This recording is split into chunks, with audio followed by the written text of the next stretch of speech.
perupaan. Soal pula. Ma huwa qiyasul illah? Apakah dia qiyas illah? Okay, apa dia qiyas illah? Dia nak cuba menerangkan kepada kita maksud ketiga-tiga qiyas ini. Soal, ya? Tutup belum share screen lagi. Tak share? Oh, belum. Saya tak nampak lagi. Anak nak share lah. Okey, tak tekan kot. Tekan lain je ni. Oh. Okey. Ya? Okey, dah ada betul. Okey. Sorry, maaf. Okey, apakah qiyas illah? Yang kedua tu, yang soal ni ya. Soal bawah ni. Soal, ma huwa qiyasul illah? Apakah qiyas illah? Ma kanat illatu fihi mujibatun lil hukmi bihaisu la yahsunu aqlan takhallufuhu anha kaqiyasi ad-darbi ala at-ta'fifi للوالدين في التحريم بعلة الإيذاء. Apakah dia kias illah tu? Ialah illah makan apabila illah tersebut mujibatun fihi mujibah. Apabila kias tersebut, okey, kias tersebut dia merupakan pada kias itu dia mujibatun, dia membawa, mewajibkan berlakunya hukum itu. Bihaisu di mana, okey, sifat mujibah itu, sifat yang mewajibkan hukum itu, la yahsunu aqlan, akal kita tidak boleh takhallufuhu, tak boleh reject benda tu. Benda tu mesti berlaku. Okey, itu maksud mujibah. Bila ada illah itu, bila ada benda itu, dia mesti akan pergi kepada illah tersebut. Bila berlaku benda tu, bila berlaku illah ni, dia akan menjadikan hukum itu berlaku. Nanti kita tengok, bila kita dah nampak kesemua ni, kita akan nampak lah. Contoh tu senang lah nak faham. La yahsunu aqlan, di mana akal manusia itu tidak boleh takhalluf, tak boleh nak reject, tak boleh nak menafikan hal tersebut. Sebagai contoh, qiyas sebagai perbandingannya, darb ataupun pukulan. Alat ta'fif, dikiaskan pukul itu ke atas ta'fif. Apakah ta'fif? Iaitu kita mengatakan uff, kan, wala fala taqul lahuma uffin. Dalam Quran kan, dalam surah Al-Isra. Jangan kamu berkata uff. Okay, jangan kamu kata uff pun kepada ibu ayah kita. Wala tanharhuma wa qul lahuma qawlan karima. Jadi bila Allah kata jangan kata uff, okey, adakah semata-mata kata uff? Di situ ulama kita bahas, adakah yang Allah kata ini fala taqul lahuma uffin itu, adakah yang Allah maksudkan tu khusus? Jangan kamu kata uff, yakni jangan kata uff saja, ataupun di sana ada illah di sebalik itu. Yalah, illahnya apa? Illahnya idza. Illahnya bila Allah kata fala taqul lahuma uffin itu bermaksud jangan kamu uff tu bermaksud jangan kamu menyakiti. Maksud Allah Taala itu uff tu adalah satu kalimah yang menyakiti hati ibu bapa. Jadi poinnya jangan kamu menyakiti ibu bapa. Okay, perkataan Allah fala taqul lahuma uffin itu maksudnya ialah jangan kamu menyakiti ibu bapa. Okey. Okey, nampak ya? Illah ada idza. Apa hukum dia? For sure, bila idza menyakiti, hukumnya adalah haram. Oleh demikian, bila kita kata yang menjadikan haram tu bukanlah uffin semata-mata, tetapi illah dia. Apa dia? Idza. Menyakiti. Yang menjadikan haram tu, yang bila Allah kata fala taqul lahuma uffin itu ialah fala tu'dhihima. Jangan kamu menyakiti mereka. Apa cara sekalipun. Percakapan, perbuatan, pandangan, sindiran pun tak boleh. Idza itu maksud dia. Bukan maksud semata-mata uff sahaja. Bukan maksudnya Allah ingin mengatakan jangan kata uff. Oi boleh. Bukan.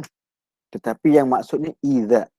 Di situ kalimah itu diillahkan oleh para ulama. Mereka kata apa?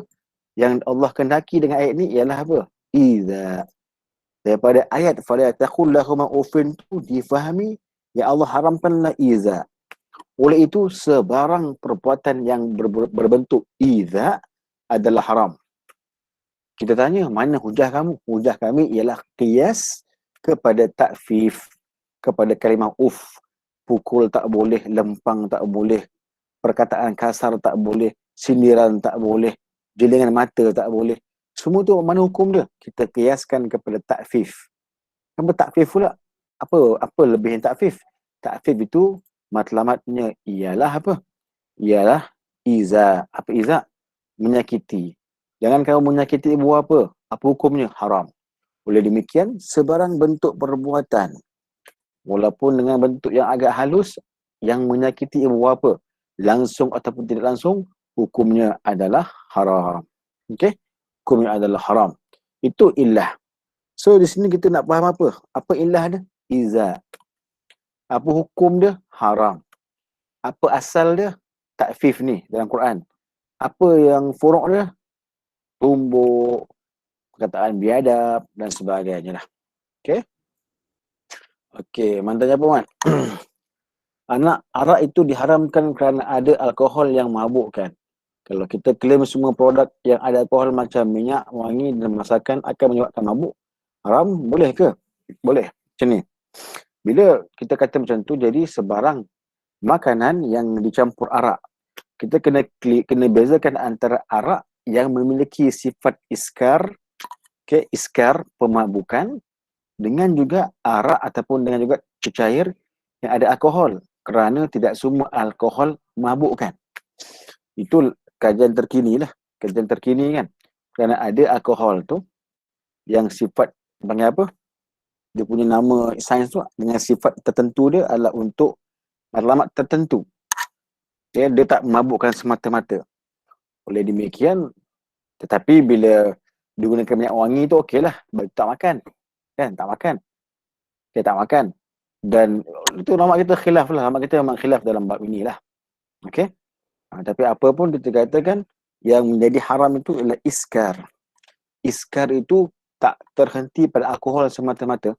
Segala benda, tapai ke apa ke benda ke, kalau betul-betul dipastikan wujudnya iskar, maka hukumnya adalah haram. Okey. Tapi bila ulama kita tengok dengan detail, mereka melihat bahawasanya tidak semua alkohol itu memiliki sifat iskar. Dan tidak semua alkohol itu melalui proses yang sama dengan arak. Oleh itu, tidak semua ulama bersepakat alkohol itu adalah arak yang memiliki sifat kenajisan. That's why dia boleh pakai untuk minyak wangi. Tapi untuk makan tak boleh. Okay, untuk masak setakat ini, disepakati para ulama, ia adalah haram. Mana? Minyak wangi itu dipanggil isti'mal ghairil akli. Penggunaan bukan makan. Itu khilaf.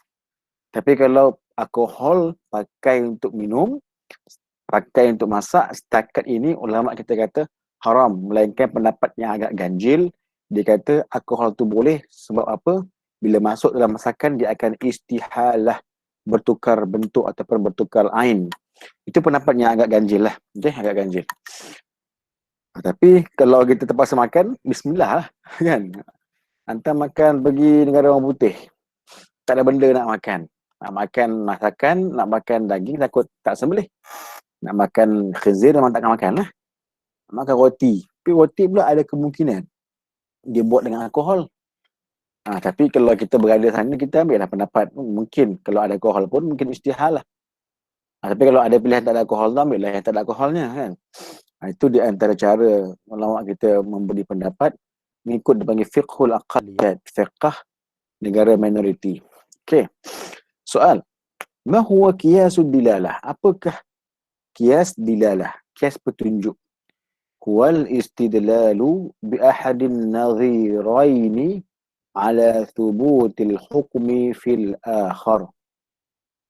Dengan merupakan pendalilan dengan salah satu yang memiliki kesamaan kerana wujudnya hukum pada yang lainnya. Iaitu dia punya istilah qiyas dilalah.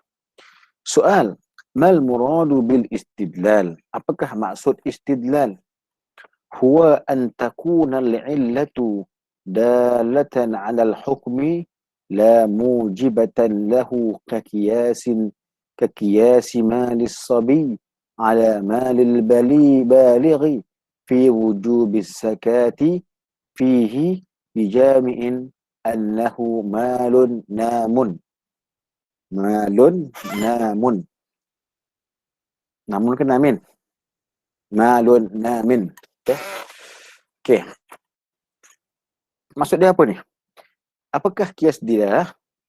Apakah ada kias dilalah?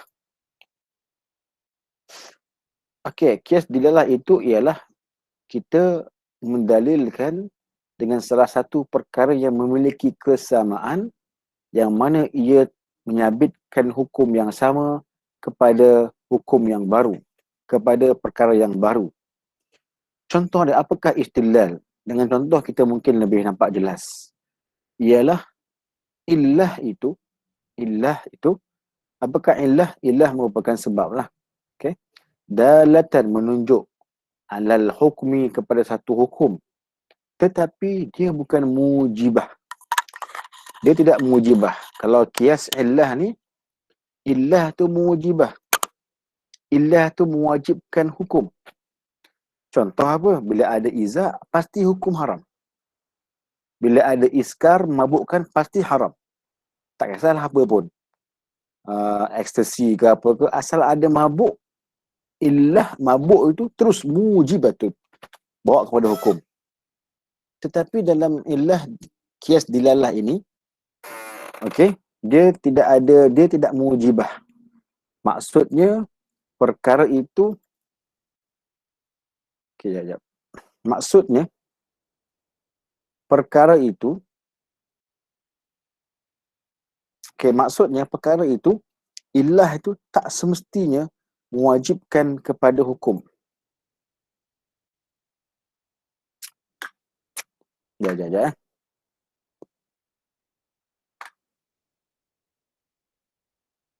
Okey. Dia berbeza dengan illah, kias illah. Kias illah bila berlaku illah terus akan jadi hukum. Tapi kias dilalah apabila ada illah dia menunjukkan kepada hukum. Dia tidak mewajibkan berlakunya hukum. Contoh kias dibandingkan disamakan harta anak. Harta kanak-kanak yang belum baligh tapi harta dia banyak. Disamakan dengan harta orang-orang yang telah pun baligh dalam mewajibkan zakat. Dengan jami' ataupun dengan illah. Illah tu lah. Jami' tu illah lah. Dengan sebab annahu harta tersebut walaupun dimiliki oleh budak kecil, malun namin. Ia adalah harta yang boleh berkembang. Oleh sebab itu, budak-budak pun kena bayar zakat. Kalau dia ada harta lah. Zakat harta. Zakat harta simpanan ke, zakat lain ke. Kenapa kena ada apa? Kena ada zakat. Orang akan tanya, bukankah budak-budak ni belum baligh? Bukankah budak-budak ni macam solat kan wajib hanya untuk yang baligh? Haji, puasa, yang wajib pada yang mukallaf, yang baligh dan akal. Kenapa zakat dia wajib kepada harta walaupun budak tu bayi lagi? Dia bayi, ayah dia meninggalkan jutaan harta. Wajib zakat. Jadi orang akan argue kenapa budak ni kena bayar zakat? Dia kan kecil lagi. Tak, kita kata illah dia bukan umur dia. Illah itu adalah harta dia. Harta dia walaupun dia kecil lagi, harta dia sama dengan harta orang besar. Apa dia? Malun namin. Harta dia boleh berkembang. Harta dia berpotensi untuk berkembang. That's why kena zakat. Jadi orang kata apakah persamaan harta dia dengan harta orang besar? Adalah harta dia dan harta orang besar memiliki satu illah yang sama, dia berpotensi untuk berkembang. Dia menunjukkan kepada itu, tapi bukan mujibah. Dia dalah menunjukkan saja. Oleh sebab itulah harta anak-anak pun dikenakan zakat. Walaupun dia bukan kias illah, dia kias dilalah. Tapi sebabkan kias namanya kuat. Kias kuat. Kias adalah dalil yang disepakati. Last, okay? Ma huwa qiyasus syabah? Apa qiyas syabah? Huwal qiyasu al-muraddidu baina aslaini fayulhiku bi aktharihima syabahan kama fil abdi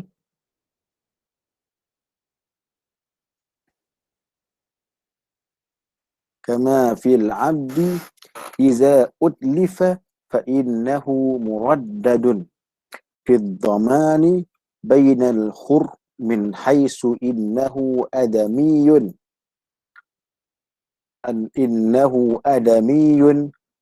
وبين البهيمة من حيث أنه مال وهو بالمال أكثر شبحا من الخر بدليل أنه يباع ويرث. Kias syabah ni apa?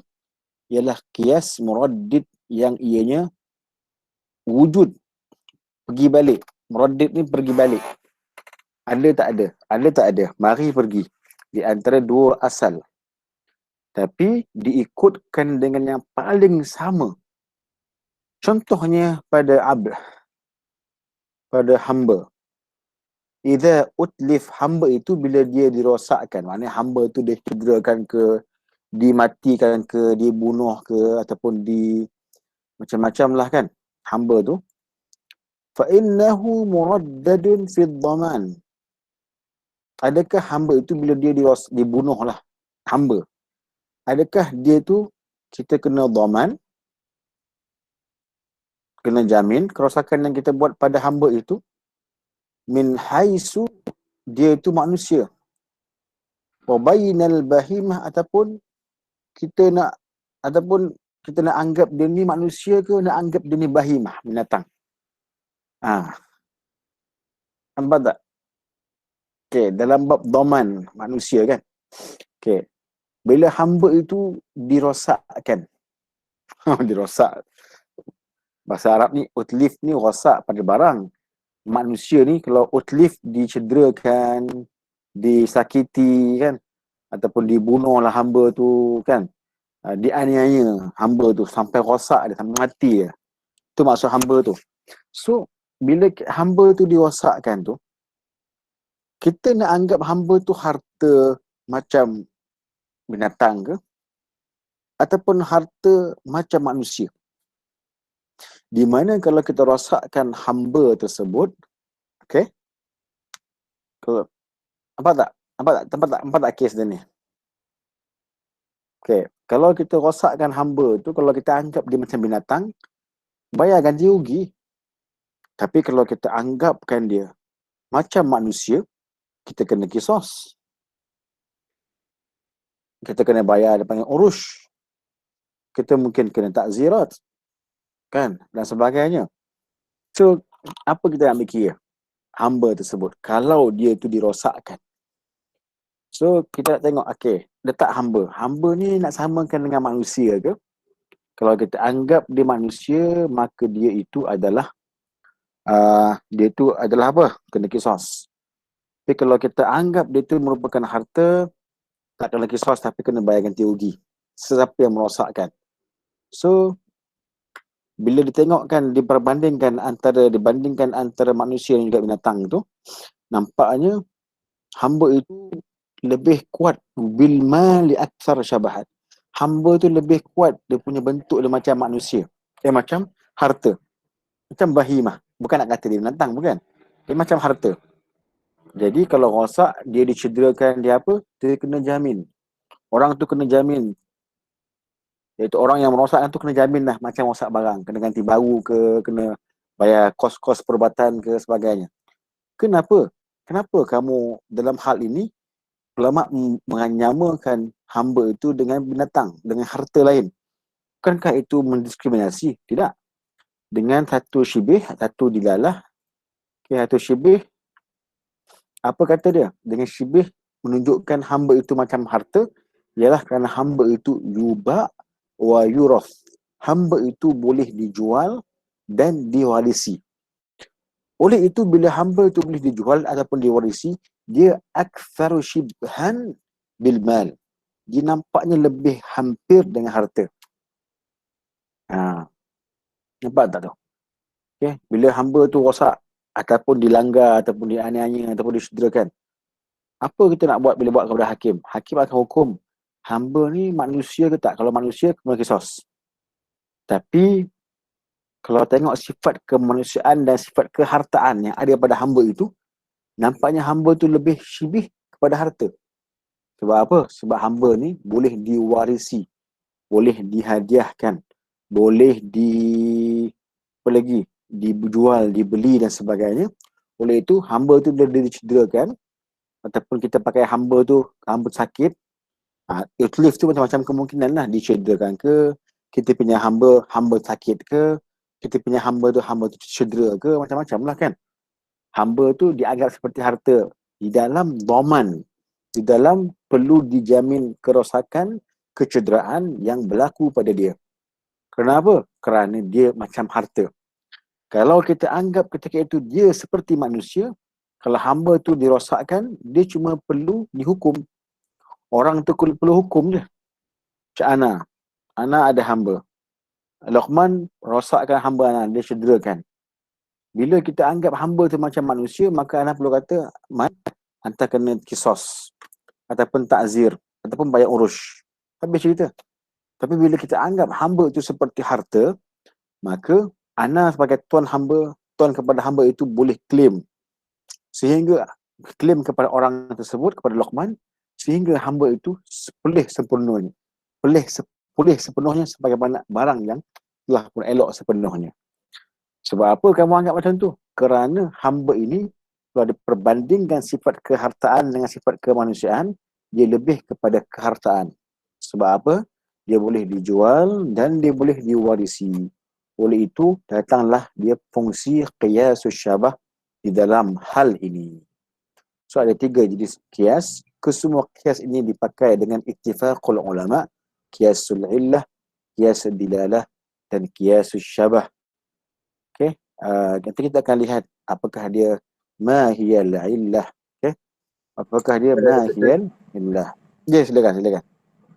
Saya nak tanya yang pasal qiyas syabah tu, pasal hamba tu.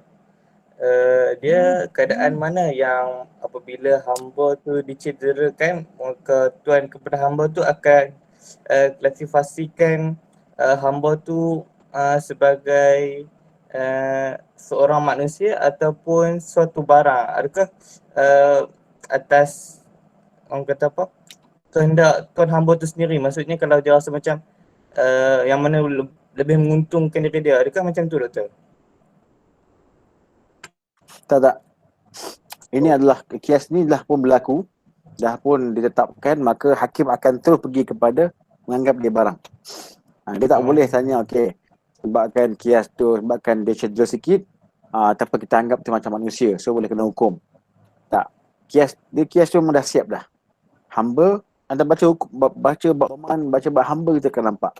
Bila kata hamba tu dicederakan, dibunuh, dia apa, terus dia kata dhaman. Kenapa dhaman? Dhaman kan barang. Lah, hamba tu dalam hal ini dianggap seperti barang. Hamba dalam babul itlaf dia panggil, bab dirosakkan ataupun dicederakan ataupun disakiti sebagainya, dia dianggap seperti barang. Bila dia dianggap seperti barang, orang yang membuat sedemikian dia perlu ganti hamba tersebut. Okey? Kalau yang kena cedera tu Ana, okey? Ana boleh minta kisos. Ana boleh minta urush. Kalau cedera yang merosakkan tangan Ana kan, Ana minta urush. Ataupun kisos tak boleh lah. Kisos boleh yang ada had. Okey, kisos ataupun urush. Tapi bila bab hamba, tuan dia boleh minta dhaman. Kenapa tuan tak minta takzir, tak minta kisos? Tak boleh. Sebab barang itu, hamba itu dianggap seperti barang. Okey? Maknanya kisos itu apa kisos? Kisos tu untuk menyempurnakan hukuman. Kisos tu lah untuk lebih adil. Ana dicederakan, Ana cedera balik. Tapi sekarang ni yang Ana tuan, yang rosak hamba Ana. Kalau kisos, yang puas hati hamba Ana, Ana tak puas hati. Ana bagi Ana, ini Ana punya set ni, Ana punya modal ni. Mereka ni nak kerja banting padi, nak pergi bajak sawah, nak pergi cari kelapa, tiba-tiba cedera. So nak tak nak kena dhaman. Kalau kisos, puas hati dia je. Puas hati Ana punya hamba je. Tapi dia rosak. Elok dah kata tak. Elok kata Islam kata, anggap dia seperti barang yang merosakkan, yang mencederakan, perlu jamin dia pulih balik. Kalau 6 bulan kena hospital, hang bayar lah semua tu. Itu dhaman tu. Okay? Itu dhaman. Lebih cantik macam tu. Sebab apa? Tuan dia yang akan claim. Tuan dia tak nak kisos. Aku nak suruh dia kerja kan. Aku bukan nak puas hati dia kena belasah balik. Bukan dia kena pukul balik, tak. Kita nak puas hati agar barangan dia harta orang Islam tu dipelihara dengan dhaman. That's why lah. Okay, baik Mal. Okay, cukup sampai sini ya. Kita nanti sambung balik esok. InsyaAllah, atau perlu usaha ke, nanti kita bincang balik. InsyaAllah ta'ala. Syukran. Wassalamualaikum warahmatullahi